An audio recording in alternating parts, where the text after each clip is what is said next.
তো আমি যে ৩টা মন্ত্রণালয় দেখি, আরেকটা কম্পোনেন্ট আছে, আরেকটা কম্পোনেন্ট আছে অপ্রয়োজনীয় ব্যয়।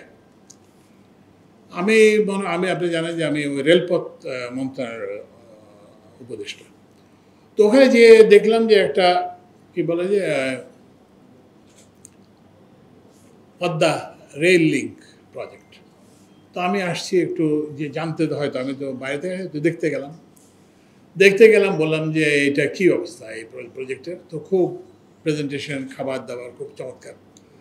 তো আমি বলছি না, এগুলো রাখো, তোমাদের প্রেজেন্টেশন রাখো, আমাকে বলো যে এই যে রেল লাইনটা করবা, ফিজিবিলিটি স্টাডি কিংবা যে ডিপিপি যে অ্যাপ্রুভ করেছো, তো সেখানে কত টাকা রেভিনিউ এস্টিমেট করা হয়েছিল, এইখানে তো রেল চলবে, কত টাকা তুমি পাবা হিসাব করছো। তো ওরা তো স্যার এটা আমাকে অনেক ডেটা, কখন এটা হয়েছে, কত টাকায় হয়েছে, কী হয়েছে না হয়েছে, কই কী নানান সব আছে, কিন্তু এই মূল তথ্যটা ওই যে কস্ট বেনিফিট হয় একটা প্রকল্প নেবেন কি না নেবেন, এটার মূল বিশ্লেষণটা হচ্ছে কস্ট বেনিফিট অ্যানালিসিস। তো আমি জিজ্ঞেস করলাম বেনিফিটটা কী, এর তো ওই যে ফ্রেড বেনিফিট, মানুষ যাবে, পণ্য যাবে, সেটার বেনিফিট। তো আমি বললাম যে কত তোমাদের ইয়েতে কত, স্যারের তো কাগজ তো দেখে আসে। তবে না, তুমি দেখো না, আমি দেখে আসছি, এটা হলো বৎসরে 1400 কোটি টাকা। তাই আমি বললাম যে এখন পর্যন্ত 6 মাসের রেভিনিউ কত হয়েছে, বলে স্যার 36 কোটি টাকা। তো আমি দ্রুত বললাম যে এই প্রকল্প নিয়ে আসো, জলদি আনো। মানে 1400 কোটি টাকা রেভিনিউ বলে তুমি জাস্টিফাই করছো প্রজেক্টটাকে, আর রেভিনিউ হচ্ছে 6 মাসে 36 কোটি টাকা। তখন কিছুটা কাজ বাকি ছিল, এগুলো মিলিয়ে টিলে ধরো আমি 100 কোটি টাকা ধরলাম, 200 কোটি টাকা ধরলাম।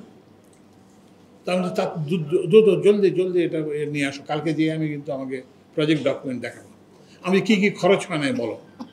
তো দেখা গেল যে তখন কিন্তু 40,000 কোটি টাকার মধ্যে মোটামুটি সব টাকা আমি 2-3 সপ্তাহের জন্য পাইছিলাম। তো দেখলাম যে কী কী বাকি আছে, তো আমি লিস্টটা নিলাম। ভাঙাতে rail station centrally air condition হবে, কমলাপুর রেল স্টেশন আপনার এয়ার কন্ডিশন না। এগুলো মানে পয়সা নেওয়ার জন্য, মানে ব্যবসা কোনো প্রকল্প না, এগুলো হচ্ছে যে জাস্ট দুর্নীতি করার জন্যই শুধু প্রকল্প। তারপর কাটো। ডরমেটরিজ, রেস্ট হাউসে সারা দেশ তয়লাভ হয়ে গেছে। ইয়েতে আমাদের ওই যে কি বলে ওই যে কর্ণফুলীর টানেলের পাশে 450 কোটি টাকা দিয়ে এইসব রেস্ট হাউস করা হয়েছে। হেলিপ্যাড আছে, ইন্টারন্যাশনাল সুইমিং পুল আছে, ইন্টারন্যাশনাল কনফারেন্স সেন্টার আছে, কোনো ব্যবহার নাই।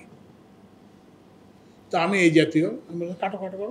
তা আমি মনে হয় সপ্তাহ 2 কিংবা 3 সপ্তাহ পাইছিলাম, আমি প্রায় 2000 কোটি টাকা, বাকি যে টাকা ছিল দরকার নেই কেটে দিই।